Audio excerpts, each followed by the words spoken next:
Thank you for joining us yet again on our news desk on QTV. Here are the headlines. Southern Africa Network Against Corruption SANAC Director Gregory Chifire has been sentenced to 6 years imprisonment in absentia by the Supreme Court for contempt of court. The Constitutional Court has dismissed an appeal by UPND leader Hakainde Hichilema in which he wanted the court to hear an application challenging the swearing-in of President Edgar Lungu. The Zambia Congress of Trade Unions, the CTU, has expressed concern at the impunity with which Chinese investors are exploiting Zambian workers. And now is the news in detail. The Supreme Court has sentenced in absentia Southern African Network Against Corruption SANAC Director Gregory Chifire to 6 years in simple imprisonment for contempt of court. Mr. Chifire was facing 4 counts of contempt of court arising from a letter he wrote to Chief Justice Irene Mambilima and the chairperson of the Judicial Complaints Commission, alleging that the judiciary was the most corrupt institution in Zambia following the Savenda versus Stambik case. Delivering judgment in the matter, Deputy Chief Justice Marvin Mwanamwambwa said Mr. Chifire, who was not in court, must present himself to the police or the court will order police to look for him. Mr. Chifire's lawyers informed the court that his client had traveled to Eastern Province as he was communicated too late on the date of the judgment would be delivered, adding that his phone has been off since Thursday. And Mr. Chifire has tweeted that he seeks not mercy but justice for all in an apparent response to his sentencing. He says freedom of expression is at the pinnacle of democracy. Mr. Chifire states that the levels of democracy in any society is to a very large extent measured by how much freedom of expression citizens of that society enjoy. Meanwhile, Amnesty International has described the contempt of court charges against human rights activist Gregory Chifire as a total fabrication. Amnesty International states that the prosecution of Mr. Chifire makes a mockery of a justice and must be dropped immediately. The Constitutional Court has dismissed the appeal by UPND President Hakainde Hichilema and his vice Geoffrey Mwamba in which they wanted the court to hear the application challenging the swearing-in of President Edgar Lungu and Vice President Inonga Wina following the 2016 general election. Their initial application was dismissed by a single judge on account that it was a multiplicity of actions and an abuse of the court processes, forcing them to appeal to the full bench of the Constitutional Court. Delivering ruling on behalf of Constitutional Court Judge Martin Musaluke, Master of the Supreme Court Anastasia Lungu dismissed the appeal on account of incompetence. The court ruled that the petitioners should have applied for leave to file an appeal out of time. Judge Musaluke said the petitioners fell into their own trap when they failed to file an appeal out of time and thereby failed to comply with court rules. He said the court was not clothed with jurisdiction to hear the petitioners' summons on appeal because they did not follow the rules and therefore the petition is incompetent. Attorney General Likando Kalaluka had asked the court to dismiss the appeal because it was filed out of time and without leave from the court.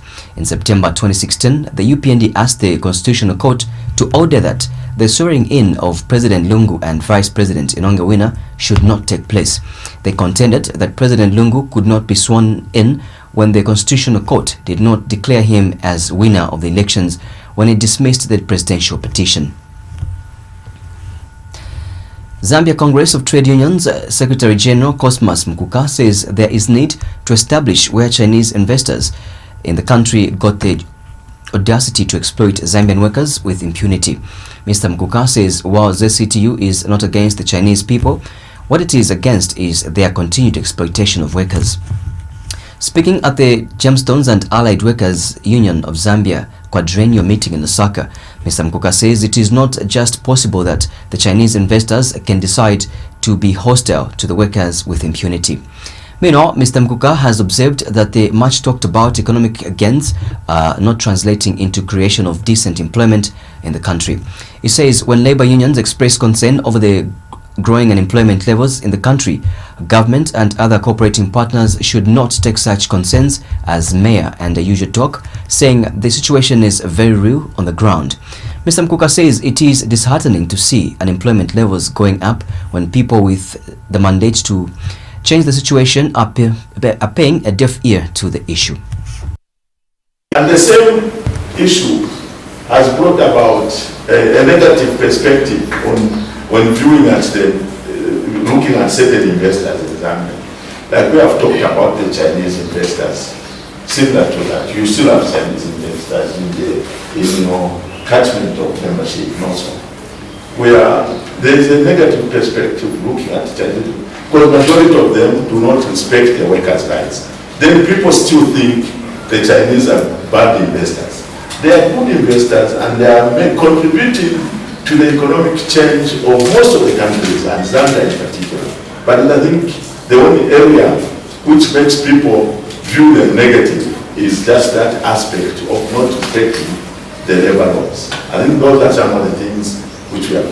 For the trade unions and the ZS2 in particular, we have not discarded Chinese investors, so to say, but it's just majority of them, the behavior they have and the attitude they have towards the Zambian workers. Probably that's one thing which we do question and see to it where what is making majority of these Chinese investors to look so stubborn. That's like last time we were saying, who is making them to be big-headed? And the same. And the Gemstones and Allied Workers Union of Zambia outgoing president Sifuniso Nyumbu says workers in the gemstone industry have continued to experience exploitation at the hands of their employers, who in many cases are foreign nationals. Mr. Nyumbu says the situation has also been worsened by the economic challenges Zambia is experiencing in this particular period. But workers are not paid their benefits in full. We are even still struggling with some of the companies that have not paid benefits to workers. And by law in this country, whenever there is such a problem, or whenever there are some retrenchment going on, workers are supposed to be paid there and then. If they are not paid there and then, they are supposed to be receiving a full salary until such a time when all their money is due. But this is not the case. So we have quite a lot of challenges. Firstly, when it comes to employment, we are having quite a rough time because of, to some extent, certain laws being violated. And this has somehow become the order of day. And as Johnson and other metaphor of Zambia, we feel Zambia Congress of Trade Unions should have representation on the board of Zambia Development Agency, because that's the entry point for the investors as they come into this country. So with representation there, our issues will be addressed. Without representation there, we keep on having these problems. It's like we're singing the same song every day. But, the Gemstone and Allied Workers Union of Zambia quadrennial meeting is expected to elect new office bearers. A police officer in Solwezi has shot dead a traffic offender after he tried to escape from lawful custody. Northwestern Province Commissioner of Police Hudson Namachila has identified the deceased as Christopher Mashwau, while the officer's name has been withheld for security reasons. Mr. Namachila has told Azanis in Solwezi that the deceased was apprehended at Road Transport and Safety Agency RATSA offices for allegedly committing a traffic offence. He says the suspect was taken to the police station by the named officer accompanied by two RATSA officers, but upon reaching the station, the suspect decided to run away.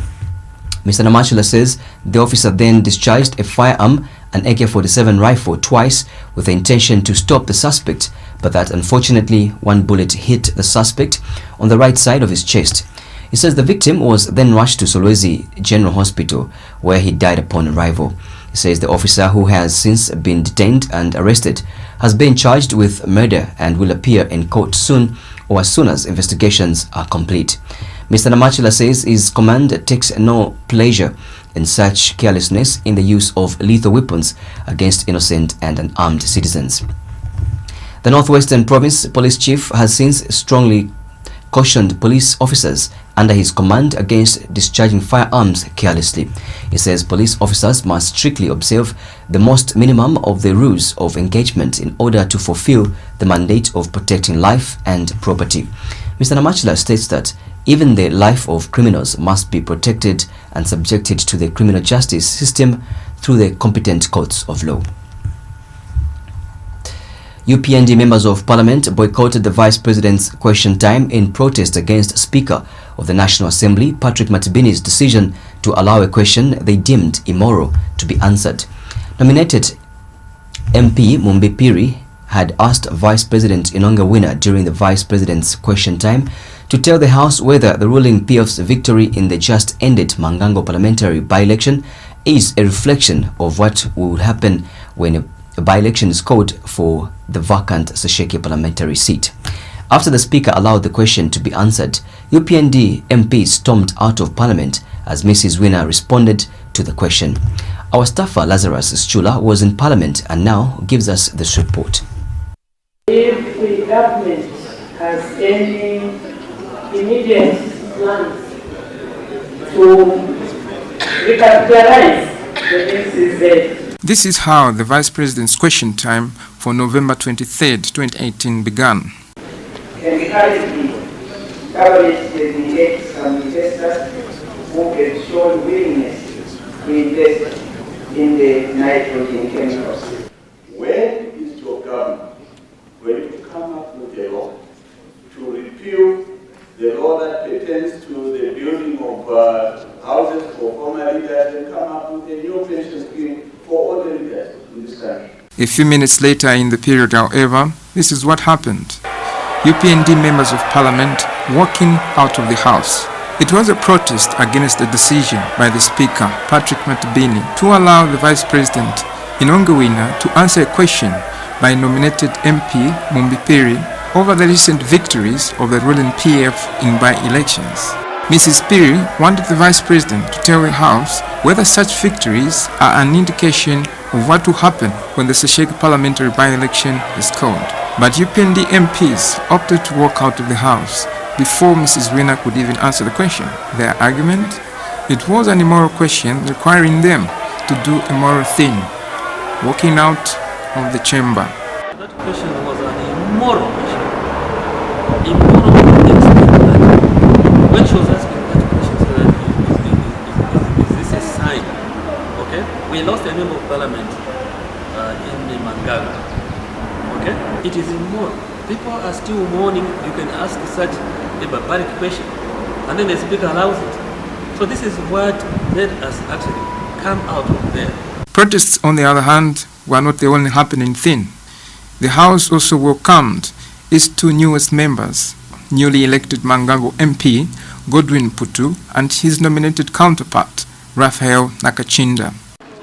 I, Raphael Mandani Nakachinda, do swear that I will be faithful and bear true allegiance to the President of the Republic of Zambia, and that I will preserve, protect, and defend the Constitution of Zambia as by law established. So help me God. I, Godwin Putu, do swear that I will be faithful and bear true allegiance to the President of the Republic of Zambia, and that I will preserve, protect, and defend the Constitution of Zambia as by law established. So help me God. For Mr. Nakachinda, however, his being sworn in meant something more than just becoming an MP. That I come here in the spirit of a nationalist, in the spirit of patriotism, and my discourse in Parliament will be driven by those two fundamental ideas. I'm going there as a nationalist to partner with other nationalists, possibly to exercise the seemingly spell that has gripped our Parliament. The House should no doubt be happy to welcome such a member. Lazarus Sichula, QTV News. The Ministry of Health has waived practicing license fees for volunteer foreign medical doctors.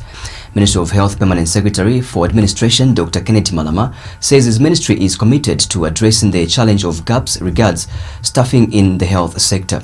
Dr. Malama says because of this commitment to addressing gaps in staffing levels, the Ministry of Health will support innovations and programs aimed at addressing the challenge.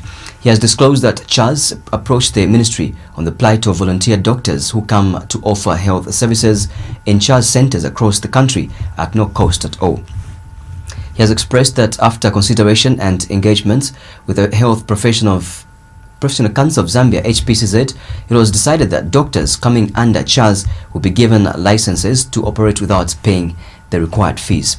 Dr. Malama is optimistic that the introduction of the waiver for practicing licenses for doctors coming to work under CHAZ will go a long way in ensuring that the rural and remote parts of the country receive medical services from the specialized doctors who are coming to offer their services for free. Any stakeholder who brings on the board innovations or initiatives to try and mitigate the gaps in human resource for health, we embrace them. And the Churches Health Association of Zambia approached government through the Minister of Health on the plight of volunteer doctors who come from outside Zambia to come and offer a service in church health institutions at no cost at all. And these people do not even get a salary. So the minister, upon making consultations, it was agreed that indeed we need to ensure that when these doctors are coming as volunteers and they are not going to get any pay while working in Zambia, using the Health Profession Council of Zambia, we should provide a waiver in terms of them paying for licensing and practicing charges. So this has been implemented, and now what we are doing is we've guided CHAZ, and HPCZ is on top of things. So CHAZ will be submitting such requests with the necessary information accompanying those expert doctors who will be coming as volunteers. We receive them as Ministry of Health, and then we liaise with the Health Profession Council of Zambia. We then shall do due diligence to ensure that these doctors are in good standing where they are coming from, they are properly qualified, and they are safe to practice in our country. Once the HPCZ does that, it is then going to issue the necessary documentation certifying that these doctors can practice in Zambia without paying those fees, which normally they would have paid if there was no such a waiver. So this is how we are working, and I think this will go a long way in ensuring that the rural and remote parts of the country, which are under the Churches Health Association of Zambia institutions, can have the much needed medical officers to work there as volunteers. Foundation for Democratic Process FODEP Executive Director Mwenge Chimfwembe has challenged opposition political parties to start creating partnerships with the electorate through participating in by-elections. Mr. Chimfwembe is concerned that Zambia is suffering from political loyalty owing to the absence of the opposition political parties when it comes to important political events such as by-elections. He says there is need for opposition political parties to rethink their mobilization strategies, noting that their lack of participation in by-elections is contributing to the voter apathy the country has continued to record in by-elections. Mr. Chimfwembe says the more the number of political parties participate in an election, the more people will feel connected to the process, thereby turning up in numbers. Meanwhile, the FODEP Executive Director has urged government to invest in the continuous voter registration as a way of encouraging increased voter turnout in by-elections. All the electoral players, political parties, to ensure that they revise their way of political mobilizing. It's important that they begin to build serious links and partnership with the people. I think we have noted that loyalty, political loyalty is basically suffering.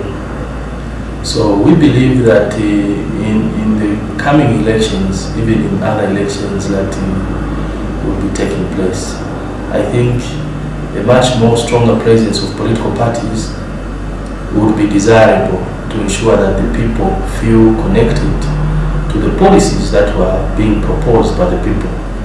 Otherwise, the voter turnout is not desirable for a young democracy such as ours. We hope to see this improve. Meanwhile, electoral expert McDonald Chipenzi has observed that the outcome of the recent by-elections points to a two-horse race electoral pattern. Mr. Chipenzi says that this should be of concern to other political parties not participating in by-elections. The Governance, Elections, Advocacy and Research Services Initiative Executive Director is concerned with what he says is the continued diminishing of the opposition voice in parliament and councils due to failure by the opposition to either retain or increase its numbers in these platforms. Mr. Chipenzi states that the opposition strength in parliament and councils does not only help promote parliamentary and local government democracy, but also acts as a gatekeeping or censorship mechanism on unpleasant government bills and policies. The Economics Association of Zambia, EAZ, says the shrinking of Zambia's gross international reserves to 1.9 months of import cover is an early warning indicator to build up reserves. EAZ President Luwinda Habazoka says the decline of the country's international reserves to $1.63 billion US means that, in terms of foreign exchange, the country is not well covered. Dr. Habazoka notes that for the country to be on the safe side, it needs foreign exchange of 3 months import cover. In an interview by telephone, Dr. Habazoka tells Q News that what the country therefore needs to do is to utilize its existing industries to raise more foreign exchange to evade a crisis. He says this is notwithstanding the fact that having foreign exchange of 1.9 months of import cover in the international reserves is not a crisis in itself. Dr. Habazoka says this is why the Economics Association of Zambia does not agree that having such low international reserve will result in further depreciation of the kwacha. He states that the kwacha appreciates and depreciates based on demand and supply, and therefore, if there will be no volatility, the country will be okay with such low reserves. Dr. Habazoka, however, says if any volatility will make it very difficult for the Bank of Zambia to maintain the exchange rate where it is currently, as it will not have adequate reserves. The kwacha appreciates or depreciates based on the supply and demand. So if there's not going to be any volatility, we are okay. But if there's going to be volatility, it will be very difficult for the Bank of Zambia to actually maintain the exchange rate where it is, because they won't have adequate reserves. So we need to treat this as a wake-up call to ensure that we've set aside enough reserves. In terms of forex, we are not very much covered, because we have to be on the safe side, we need at least 3 months forex of import cover. So what we need now as a country is to see how we can utilize our existing industry and potential to raise more forex so that we are not in a crisis. Government has been called upon to consider declaring Chiawa a district or realign the area with other wards to create a new constituency. Kafue Member of Parliament Miriam Chonia says this will facilitate and enhance developmental planning of the area. Ms. Chonia says from the recent visit she undertook with her Chirundu counterpart Douglas Siakalima and a team from the Women's Lobby, it was also established that the tourism potential of Chiawa can also be exploited further. She says there is need, therefore, for government to engage the Lower Zambezi Tourism Association and the tourism sector players. Ms. Chonya has further called for the construction of bridges for access roads to the Chisakakila and Mugamburameno areas to prevent people from being cut off. She has also implored government to consider tarring the road from Chirundu to the Lower Zambezi National Park. The issue of roads, there are 2 main access roads there. The 2 main access roads, Sakira and Mugamburameno, require bridges to prevent people from being cut off. And I alluded to how the Link 8000 project has stalled due to funding challenges. So in that regard, we are recommending that in the short term, maybe government can consider just doing a road from Chirundu up to the entrance of the national park, instead of trying to struggle with this Link 8000 project, which is a very expensive project because the road needs to cut through the high and lows of the mountains in that area. So until such a time that those funds are available, the feeling of the stakeholders on the ground was that they were better off with the road coming from Chirundu, going up to Mugamburameno. Government has been called upon to consider extending the investment it is making through the Industrial Development Corporation (IDC) to the production of palm oil in the country. Kaputa Member of Parliament Maxas Ngonga says his constituency has one of the best climatic conditions for growing palm trees. Mr. Ngonga says palm trees grow naturally in his constituency. He has told QTV News that advantages of growing palm trees is that they have a much better yield than crops like soybeans, which is also used for producing cooking oil. Mr. Ngonga believes that if government invested in palm oil plantations and processing plants, there could be a reduction in the importation of cooking oil. We have a very, very good climatic environment for the palm oil. The palm oil that is cholesterol levels, and therefore it's a health oil. It's a health source of cooking oil that people can use. And even when you look at the production figures, it does much better than the yields you get from soybeans. So comparatively, those that would invest in palm oil would be able to get much more returns on their investments compared to those that have actually gone into the soybean production. And Minister of Commerce, Trade and Industry Permanent Secretary Kayula Siame says the intra-COMESA total exports rose by $238 million from $8.8 billion in 2016 to $9.2 billion in 2017. Speaking during the opening ceremony of the 39th meeting of the COMESA Intergovernmental Committee in Lusaka, Ms. Kayula says that the intra-COMESA total exports have increased from $1.5 billion in the year 2000 when the free trade was launched to current levels of $9.2 billion. She says that the collective resolve to make COMESA an effective organization must be measured by the support given to the funding of COMESA. Ms. Siame adds that there is need to come up with a financing model that will help the region achieve prosperity for its people and a much wider integration. The IC has executed its mandate judiciously. COMESA has continued to push forward its regional integration agenda while operating in a dynamic and ever-changing environment. With the participation of all stakeholders, notable achievements have been realized.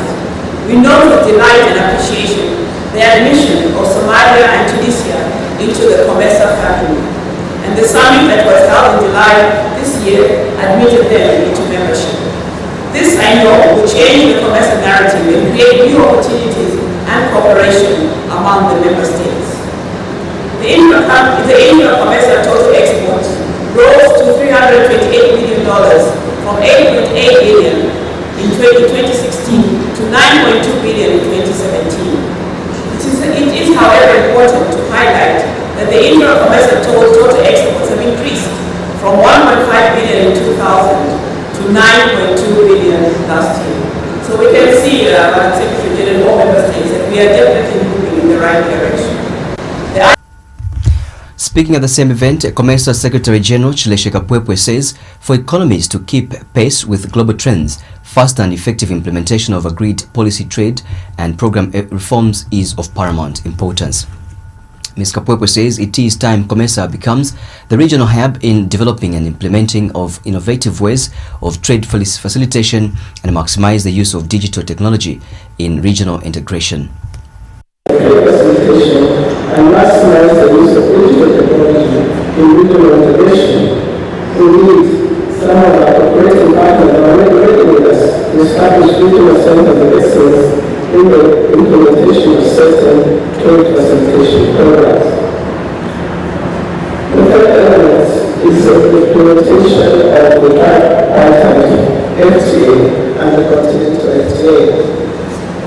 The regional economic communities are building blocks for the continental free trade area.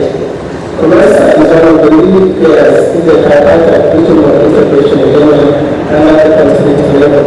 We have been and continue to support the implementation of the tripartite FTA negotiations, and tremendous progress has been achieved.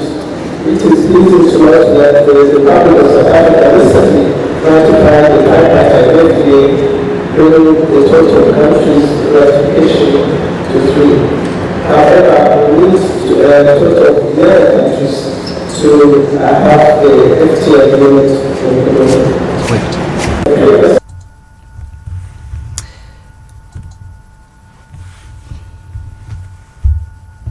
And European Union Head of Delegation to Zambia and Special Representative to COMESA, Alessandro Mariani, says such meetings are of great importance as they offer a platform to take stock of the state of advancement of the economic integration process in the COMESA region.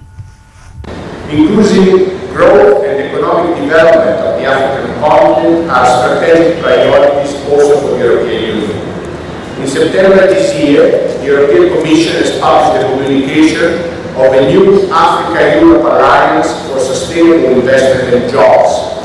This is aimed at substantially boosting private investment in Africa, strengthening trade, creating jobs, and supporting increased investments in education and skills.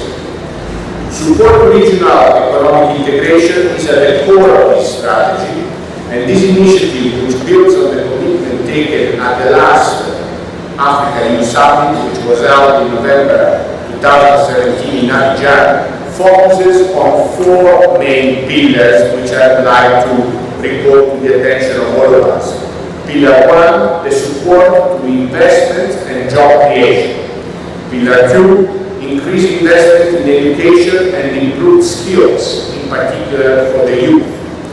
Strengthening of the business environment and investment climate. And Pillar 4, further promotion of economic integration and trade, including supporting the negotiation of the African Continental Free Trade Area with a long-term perspective to create a comprehensive continent-to-continent partnership between the European Union and Africa.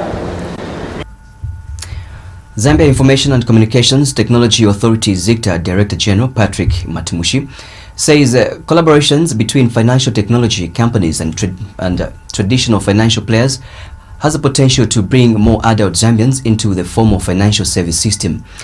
Mr. Mutimushi says the Zambian digital financial market is currently grappling with dormancy, where about 80% of registered customers are inactive.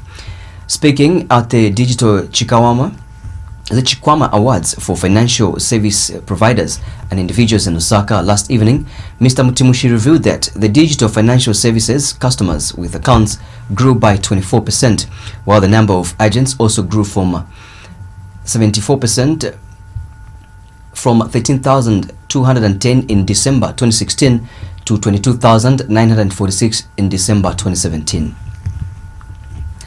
Women and Law in Southern Africa WUSA National Director Maureen Samulela has described the just ended African Women Dialogue AWID conference held in South Africa, Johannesburg, South Africa, as a success.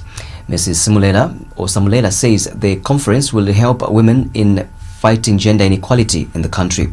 Addressing journalists in Johannesburg, Mrs. Samulela has noted that the fight against gender inequality requires all stakeholders to get involved.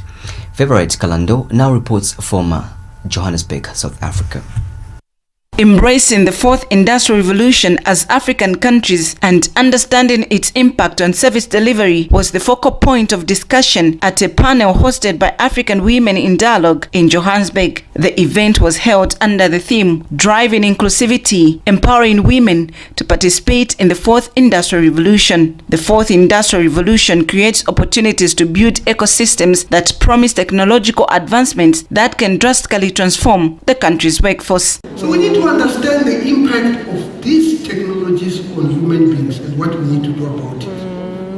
Now, in conclusion, I think we need to produce different types of skills.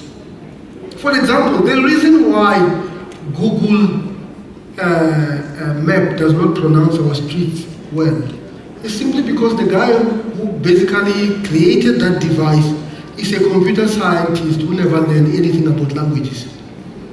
When we teach people now, if somebody is doing engineering, they should do courses in human and social sciences. Women and Law in Southern Africa, Zambia, also shares how Zambia can embrace the fourth industrial revolution. So it would be great. We're being advised. It would be easier in the fourth industrial revolution, but we need to ensure that we're carrying everybody. We're leaving no one behind. We also want to find a situation where even when we have pushed these girls forward, we have encouraged our women to also focus on education, and we are all at par, and we're at the point where these children are picking which course. We would like, even in the engineering courses, to have a 50-50 so that from the beginning to the end. But we really need to start from the basics.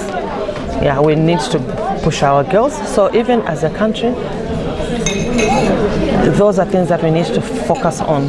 Indeed, the fourth industrial revolution can be used by Africa to become a full player in the world economy. However, it must be impatient and ambitious to achieve this goal. Favorite Kalando reporting for QTV News in Johannesburg, South Africa.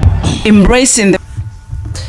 That report brings us to the end of the news, but before I take a run, here's a recapitulation of stories making headlines. Southern Africa Network Against Corruption SANAC Director Gregory Chifire has been sentenced to 6 years imprisonment in absentia by the Supreme Court for contempt of court. The Constitutional Court has dismissed an appeal by UPND leader Hakainde Hichilema in which he wanted the court to hear an application challenging the swearing in of President Edgar Lungu. The Zambia Congress of Trade Unions, the CTU, has expressed concern at the impunity with which the Chinese investors are exploiting Zambian workers. That will do it for the news. Thank you so much for staying with us. Bye-bye and God bless.